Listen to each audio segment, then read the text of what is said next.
তোমাদের আরও একবার স্বাগত আমার চ্যানেলে।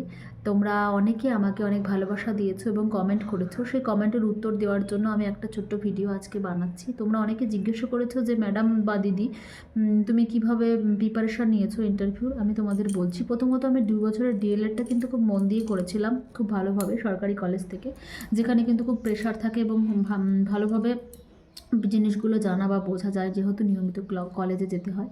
কিন্তু অনেক অনেক বেসরকারি কলেজ আছে যেখানে কিন্তু খুব যাওয়া প্রয়োজন হয় না এবং সেখানে কিছু শেখানোর সুযোগও থাকে না বা সে শিখতে পারে না। তাদের ক্ষেত্রে বলছি, তোমাদের কিন্তু যদি তোমরা পাশ করে থাকো অবশ্যই ভালোভাবে প্রিপারেশান নিতে হবে, কারণ ইন্টারভিউটা কিন্তু একটা ভাইটাল পার্ট চাকরি পাওয়ার ক্ষেত্রে।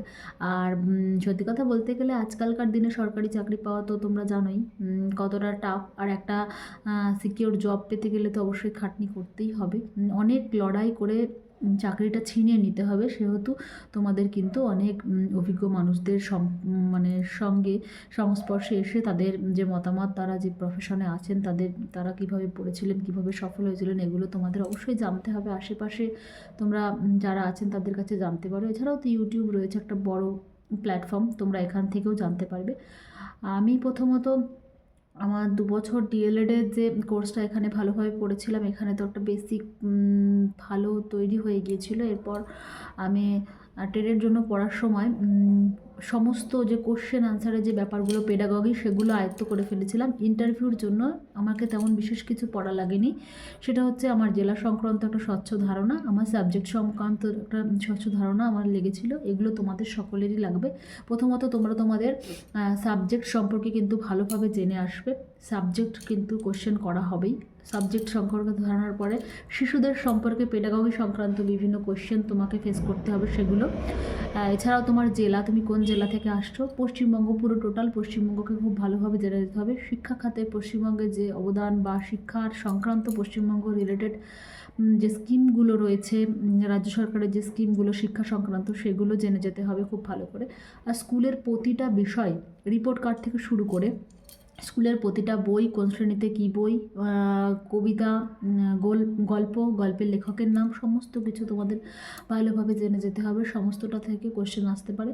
একজন আদর্শ টিচার কীরকম হবে সেটা কিন্তু অবশ্যই জেনে যাওয়া প্রয়োজন, যেহেতু তোমরা এই প্রফেশনে আসতে চাইছো। তোমরা কিভাবে একজন আদর্শ টিচারকে চিহ্নিত করছো, তুমি একজন কেমন টিচার হবে সেটা ভেবে নেবে বা ভেবে যাবে, এরকম কোশ্চেন তোমাদের হতে পারে। আর কারো যদি কোনো সাবজেক্টে এমএ করা থাকে, তার কিন্তু সেখান থেকে প্রাইমারি লেভেল ছাড়াও একটু হাই লেভেলের কোনো কোশ্চেন হতে পারে, সেরকমভাবে প্রিপেয়ার হয়ে যেও। আর প্র্যাকটিস কিন্তু মানুষকে পারফেক্ট বানায়, এটা আমরা জানি। যতই তুমি ভালো জ্ঞান থাক তোমার ভেতরে, যা থাক না কেন, যদি তুমি ভালোভাবে ডেমো প্র্যাকটিস না করো, তোমার কিন্তু সেখানে গিয়ে তুমি ঘাবড়ে যাবে। আর 5 মিনিটের মধ্যে ডেমোটা দেওয়ার চেষ্টা করতে হবে। আমি বলছি তোমাদের 5 মিনিটের মধ্যে ডেমোটা দিতে তখনই পারবে তুমি যখন তোমার বারবার প্র্যাকটিস থাকবে। দিনের মধ্যে অন্তত তোমরা 3 থেকে 4 বার যে ডেমোটা ফাইনাল করতে চাচ্ছ সেটা প্র্যাকটিস করো। আর তাছাড়াও তো আদার্স ডেমো রয়েছে, সেগুলোকেও দেখে যেতে হবে, কারণ তোমাকে যে তোমার ইচ্ছা মতো ডেমো করতে দেবে এমনটা নয়। প্র্যাকটিস কিন্তু করতেই হবে। ধরো তুমি এরকম করলে যে আজকে একদিন প্র্যাকটিস করার পরে 3 দিন গ্যাপে আবার করলে, এরকমটা কিন্তু হবে না, কারণ ইন্টারভিউ কিন্তু একটা ভাইটাল স্টেজ চাকরি পাওয়ার ক্ষেত্রে। সেখানে কোনো হেলামি করলে কিন্তু তোমাদের চাকরিটা পেতে খুব কঠিন হয়ে যাবে। তাই কঠোর পরিশ্রম করো, ভালোভাবে প্রিপারেশান নাও, আশা করি তোমাদেরও ভালো হবে। আর যদি কোনো প্রবলেম থাকে তাহলে অবশ্যই কমেন্ট বক্স তো রয়েছে, সেখানে কমেন্ট করবে। আমি তোমাদের কমেন্টের উত্তর দিচ্ছি এভাবে, আর দেবো। আর আমার ডেমোগুলো তো তোমরা দেখেছো চ্যানেলে, অবশ্যই যারা দেখোনি তারা গিয়ে দেখবে। 5 মিনিটের মধ্যেই দেওয়ার চেষ্টা করি। 2-4 মিনিট যদি বেশি হয় সেক্ষেত্রে তোমরা সেটাকে আরও নিজেদের মতো করে ভালো করে মিনিমাইজ করার চেষ্টা করবে।